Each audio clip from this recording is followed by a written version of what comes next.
Dear learners, welcome to this module of biological hazards, and we focus on bacteria, viruses and fungi. So far you have understood about the various other natural hazards and technological hazards, and now we come on to one part of environmental hazard, and in this biological hazards forms a very important part and factor.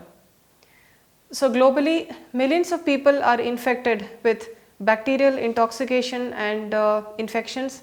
The infections caused due to viruses and also fungal toxins can also create a lot of havoc in our body, and the learning objectives of this module we will see shortly. I introduce myself as Dr. Sushmita Bhaskar, working in the discipline of environmental studies in the School of Interdisciplinary and Transdisciplinary Studies, Indira Gandhi National Open University, New Delhi. And this forms a part of the course MEV 002, that is Environmental and Occupational Hazards. So after reading and listening to this module, you should be able to define biological hazards, describe the types of biological hazards, and in specific know the various hazards that are caused by bacteria, viruses and fungi. So biological hazards, as the name indicates, these are caused by living organisms, by the byproducts of the living organisms, and they can be potentially and seriously harmful to the human beings. It may be also defined as the processes of organic origin or those conveyed by biological vectors, including exposure to pathogenic microorganisms, toxins and bioactive substances. All this may cause the loss of life or injury, property damage, social and economic disruption of environmental degradation. Now these hazards occur naturally in the environment because the harmful effect will occur only when the favorable conditions are met. For any living organism, the temperature is very important for it to grow and incubate and thrive in that and survive in that environment. After they enter the human body, it could be through inhalation, that is through inhaling the same through the nose, or through ingestion, which is entering the gastrointestinal system and the tract, or it can also be absorption. Absorption can be even through the skin. Skin is one of the largest organ and it is able to absorb so many toxins from the external environment. Now once all these infections are inside the body, then these infectious agents, they multiply quickly and then they can also be passed from one person to another. Even some of them are able to survive outside the host body, but even then the suitable breeding ground and also the optimum temperature conditions have to be met for their survival. However, the extent of damage by these hazards is determined by the particular toxicity of a particular substance. So like for example bacteria, that may produce a specific kind of toxin. In the same way virus also, it can produce a certain reaction and it can be transmitted from one person to another. Human to human transmission is also possible. Let us now see the sources of the biological hazards. They come in various forms, types and have varied places of occurrence. They can be found at home, hospitals, farms or any other place. The major sources of the biological hazards, they are contaminated soil and water, the contaminated food products, fecal matter from the animals, untreated manure and waste from the hospital and other sectors. The types of the biological hazards. So this includes the various sections of the biological organisms. The microorganisms can include bacteria, viruses, fungi and also parasites. The microorganisms in the human or non-human primate, the body fluids, tissues and waste, they could be also blood-borne pathogens, including the non-human cell culture. And then microorganisms could also be present in the animals via they are transmitting the zoonotic diseases. The microorganisms can be present in the human body fluids, tissues and the waste. So that is why sometimes even the biomedical waste hazards, when they are disposed improperly in an unscientific way, from that also we could be exposed to the biological hazards and infectious agents. Plant and animal toxins, plant and plant allergens, the animal and animal products, genetically engineered organisms and their products. So all these are the different types of the biological hazards. Now this is a flow chart showing some of the common human diseases. We find bacterial diseases which can include dysentery, plague, diphtheria, cholera, typhoid and pneumonia. Then there are viral diseases which include common cold, measles, mumps, the viral hepatitis, dengue fever, chikungunya, chickenpox, poliomyelitis, to name a few. There are fungal diseases which include the athlete's foot and the candidiasis. Then protozoan diseases which are caused by the phylum Protozoa.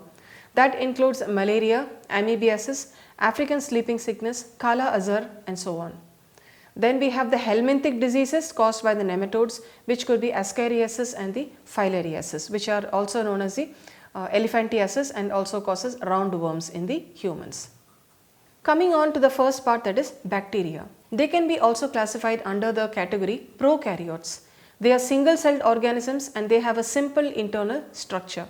They lack a nucleus, they contain DNA as a nucleoid and also as a circular plasmids. Then they have the ribosomes, which are spherical units in the bacterial cell, where the proteins are assembled from the individual amino acids using the information encoded in the rRNA, that is the ribosomal RNA. Now the cells are surrounded by two protective coatings. It has an outer cell wall and an inner cell membrane, and some of them also have an outermost layer known as the capsule. And the bacteria also, in some bacteria, they have the means of the locomotion as pilae or the fimbriae, which are external to their body, and using this, that can be used as a source for their locomotion. Classification. So they can be classified by the nature of their cell walls, by their shape or the differences in their genetic makeup. The Gram stain is one such test that can identify bacteria by the cell wall composition. Hans Christian Gram developed the technique in 1884, and the Gram positive cells take up the stain and the Gram negative cells do not take up this stain. One example of the Gram positive bacteria is the Streptococcus pneumoniae, and that of the Gram negative bacteria include the Escherichia coli and Vibrio cholerae. Now, what is the basic difference between a Gram positive and a Gram negative bacteria? So, let us see in this figure the difference between a Gram positive as well as a Gram negative bacteria. The Gram positive have a thick peptidoglycan layer and it has no outer lipid membrane, whereas the Gram negative has a thin peptidoglycan layer and it has an outer lipid membrane. So, here in these two figures you can see that it consists of the teichoic acid, and here in the Gram negative the peptidoglycan layer is thin and you just have one layer of that acid layer, and then you have the lipid A, then you have the murine lipoprotein and other lipopolysaccharides. You know, there is an inner membrane and outer membrane, and in between you also have the periplasmic space. Basic bacterial shapes. These include three basic shapes, that is the round bacteria are also referred to as the cocci or the spherical bacteria, and in singular it is known as coccus. Then you have the cylindrical bacteria, the capsule ones known as a bacilli, which are also the rod shaped bacteria. Singular it is referred to as bacillus. And the spiral bacteria, which are aptly called spirilla, and singular refers to spirillum. Reproduction. Most bacteria multiply by a process called binary fission. Some, such as cyanobacteria and firmicutes, they can reproduce by the process of budding. Then there is also gene transfer that will occur through three processes, namely transformation, transduction and also conjugation.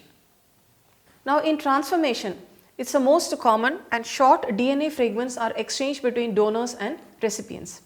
Transduction, this occurs between closely related bacteria and they require the donor and the recipient to transfer the DNA by sharing the cell surface receptors. Then there is conjugation. This involves the physical contact between the cell walls of the bacteria and the DNA is transferred from the donor cell to the recipient. It is this conjugation that aids in the spread of antibiotic resistance genes. Bacterial spores is very important. In most of the infections, it is the spores which are produced and that causes infection. One example of an extreme survival strategy that is employed by certain low guanine and cytosine Gram positive bacteria is the formation of the endospores.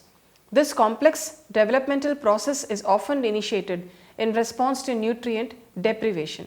So, when the cell is nutrient starved or when it is in an environment which is not conducive for its survival, then it produces endospores and spores, and it allows the bacteria to be in a dormant phase, and it is a highly resistant cell. It can preserve the cell's genetic material in times of extreme stress, and then when the conditions are favorable, then it comes back to its normal state. Now, what are the stress include? They include high temperature, high UV radiation, desiccation, chemical damage and also enzymatic destruction.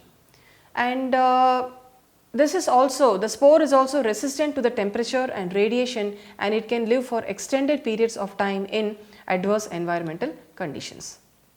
Now, some bacteria are completely harmless and some of them are useful. For example, the bacteria like Actinomycetes that can produce antibodies, like for example streptomycin is produced from Streptomyces, penicillin is produced from the bacteria and from the fungal and the bacterial species. Then again you also find certain bacteria, that is the curd and the probiotic and the good bacteria. So that contains the acidophilus bacteria, which is good for health, and it is good for the gut and the gastrointestinal tract. We can also classify bacteria on the basis of pathogenic, that is they are capable of causing illness, and non-pathogenic when they do not cause, or they are not likely to cause any kind of illnesses. Now similarly, in the root nodules of certain leguminous plants like the rhizobium, the plants here, the bacteria will also help in nitrogen fixation. So they can fix the nitrogen from the atmosphere. So bacteria in the large intestine, in some cases it can also help in the process of digestion. So that is why nowadays we even find the probiotic capsules which are good for the digestion and for the gut immunity. Pathogenic bacteria, those that are supposed to be harmful, they can invade our body, they can increase in such an extent in large numbers that they can cause various diseases. In such instant, the bacterial infections can be severe and it can also make the people very ill. Some examples of these pathogenic bacteria and they cause hazards are include the Bacillus cereus, Clostridium botulinum which causes botulism, and Staphylococcus aureus. They cause various types of infections in the human being. The range of infections, it could be mild to very severe. It could be a mild sore throat, it could be life threatening hazards as in the necrotizing fasciitis, which is a severe disease and which is also caused due to bacterial infection. Now bacteria are normally vulnerable to certain antibiotics, and that is why people who have a bacterial infection, they are prescribed antibodies. If I have to cite an example, for example tonsillitis. Now tonsillitis has two different reasons. It can also be due to viral causes, it can also be due to a bacterial cause. If it is viral, then it will go off on its own. We need to make our body's immune and defense system strong, and have warm liquids and certain immunity boosting foods and products. But if it is a bacterial infection, then it can be susceptible and it can be treated with certain antibiotics. Now in the antibiotics also we have certain classes, we have the cephalosporins, we have the sulfomethoxide, we have the trimethoprams. So there are various classes, and that is why on a long term the doctors will not prescribe the same antibiotic for a certain kind of infection, because the bacteria can become resistant to a certain antibiotic. So that is why periodically they are changed, so that the bacteria and these days it may be due to environmental pollution, due to the waste, the bacteria are getting more and more resistant to certain antibiotics. Why? Because pathogenic bacteria mutate and they eventually become resistant to certain antibiotics. So mutation is a continuous process which is occurring in the environment, and they can continuously mutate to different forms. Antibiotics, sometimes the antibiotics can destroy the harmless bacteria. In such case, the harmful bacteria will overtake the harmless bacteria. For example, in the gut, if it is taken in excess, then the good bacteria will be completely destroyed. So the harmful will overtake them. We should not come also to that condition. So the overuse of antibiotics is also, in recent years, it has resulted in the rise of the superbugs such as methicillin resistant Staphylococcus aureus. In the short form, it is referred to as MRSA. Now this flow chart, it gives you an idea of the various types of bacterial diseases. One important one is cholera, then you have diarrheal diseases, you have pneumonia, diphtheria, whooping cough, then the tuberculosis caused by Mycobacterium tuberculosis, you have the anthrax, Bacillus anthracis, you have the tetani, Clostridium tetani causing tetanus, then plague, Yersinia pestis, then you have leprosy, Mycobacterium leprae, you have the typhoid, there is Salmonella typhi, and you have paratyphoid also A and B. Now for certain bacterial diseases like for the DPT, the diphtheria, pertussis and the tetanus, you have certain vaccines and vaccinations that are possible, even cholera. When you travel abroad to international countries, even the United Kingdom, as early as 1970s, people had to take the cholera vaccination if we are from a developing country and underdeveloped countries, even Asiatic countries and India.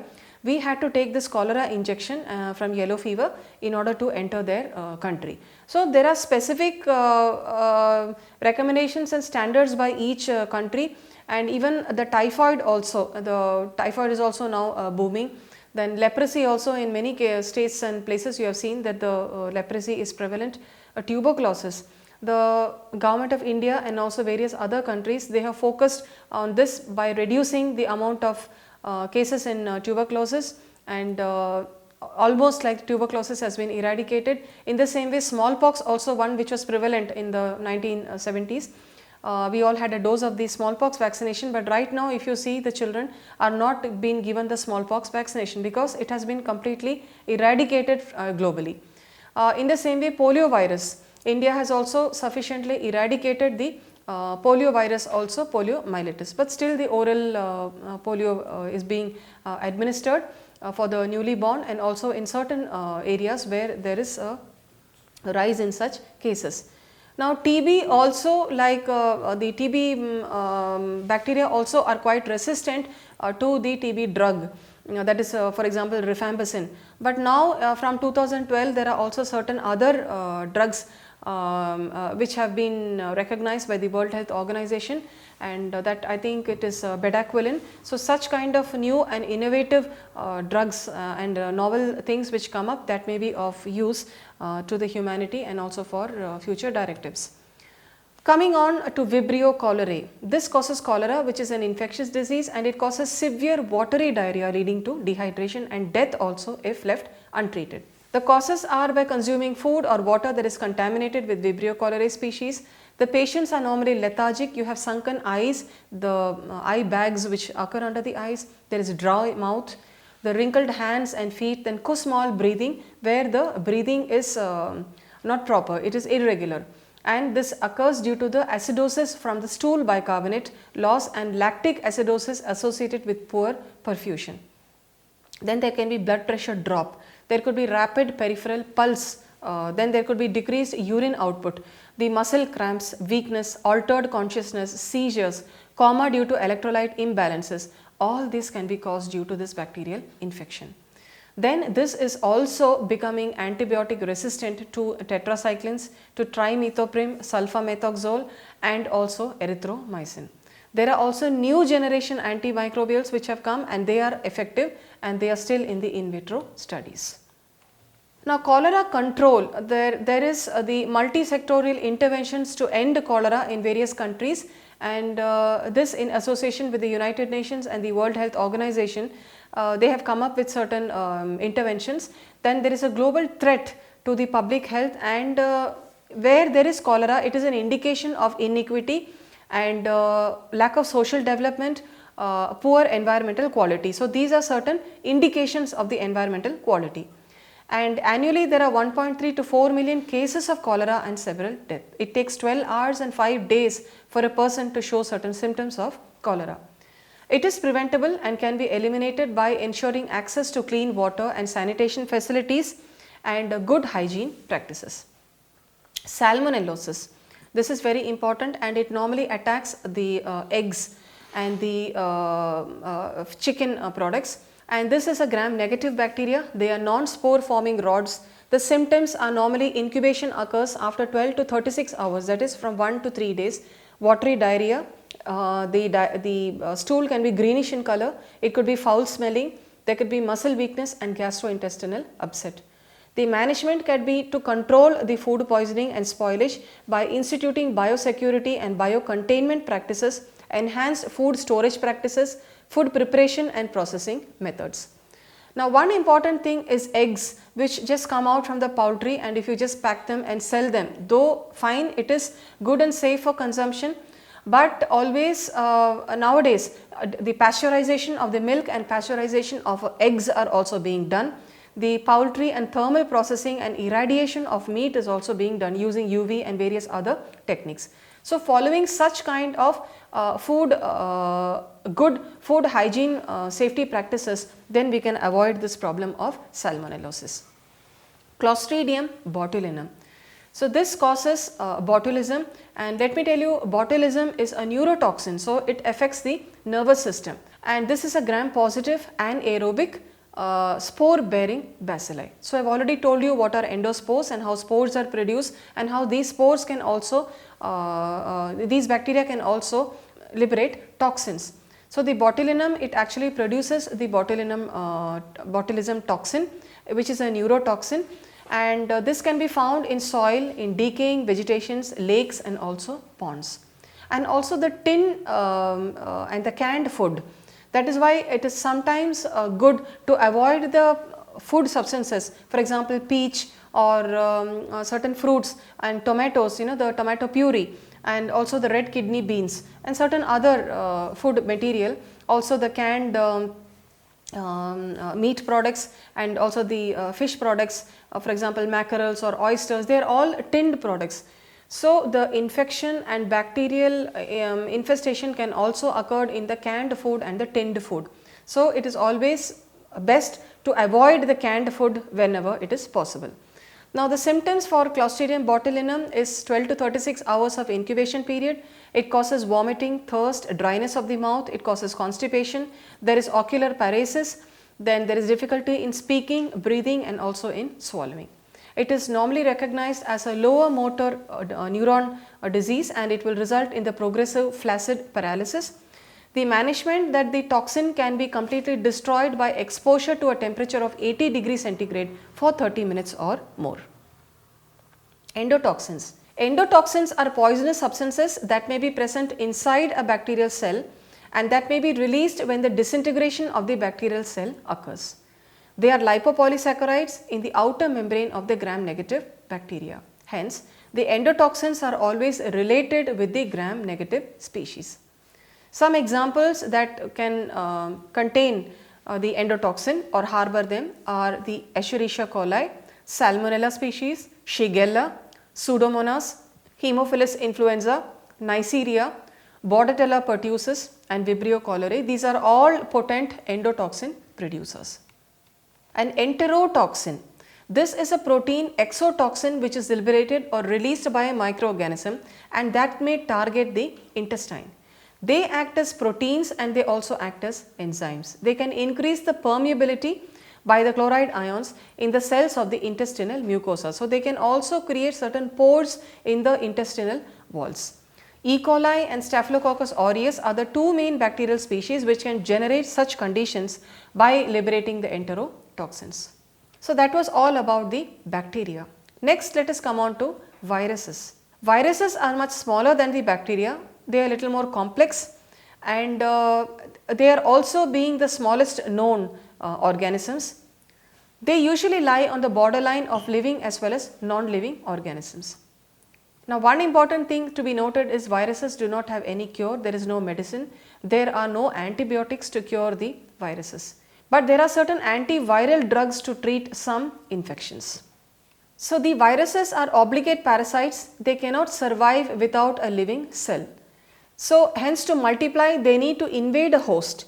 They need to invade a host cell and take over its machinery, and only then it will be able to make some more virus particles. How do they do this? They can do this by invading the human cells, and then they get inside them. Once inside the host, then they start multiplying rapidly and they create their problems. Now the viruses consist of genetic material, DNA or the RNA, and it is surrounded by a protective coat of the protein. The cells of the mucous membranes, those lining the respiratory passages we breathe, they are particularly open to the virus attack. So that is why I told you, like the pharyngitis, tonsillitis, certain other infections, they are all triggered by the viral, because easily they can be inhaled either through, and they can also go through the eyes and also through the throat by the absorption, because they are not covered by the protective skin. And that is why the viruses are responsible for most of the influenza, cold, flu, the flu infections, then cough and also sore throat. Some cases they also cause serious infectious diseases, as presently the world is facing the COVID-19, which is a viral pandemic, and it is reported that some of the molecular microbiological studies that have been done, they say that that is closely related to the strain of the Spanish flu that occurred from 1918 to 20. And here again, the eyes, nose and the mouth, these three have to be covered because they do not have the protective skin layer which surrounds them. Now, when the virus invades the body, the immune system is releasing white blood cells, and then these cells can produce antibodies which cover the virus protein coat and prevent it from attaching itself to the cell. Now, the white blood cells also destroy the infected cells, and also they can kill the virus before it can reproduce. Unfortunately, some viruses like for example measles, influenza, they can weaken the immune system for a period of time. Viruses are a leading cause of the foodborne infections and also gastroenteritis, and also which causes the hepatitis, that is a hepatitis A, B and C. Finally, the last topic to be considered in this module is fungi. They have the broadest spectrum among the biological agents, and they are plant-like organisms, but they cannot make their own food. So that is why they are not green in color. They do not have the mechanism of photosynthesis. They are either parasitic or they are saprophytic. And some of the species, they get their nutrition being saprophytic because they get it from the dead plants and the animals. You can see in this figure how the fungal infections, they can cause wrinkling of the skin, they can cause ringworm, athlete foot, and even in the mushrooms and the molds also the fungi can cause certain infections. So depending on the substrate and the temperature, the fungi are composed of mold and the yeast, and fungal diseases are classified as mycosis, mycotoxicosis and allergies, which can be localized and it can also be systemic.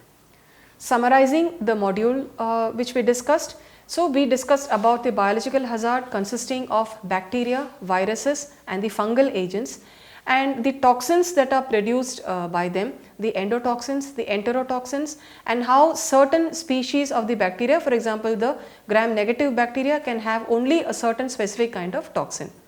By inhaling the viral particles or by ingestion of the bacterial toxins and the bacterial infectious agents, we could be exposed to a wide variety of infections which can range from very mild to also severe conditions. Thank you for your patient listening.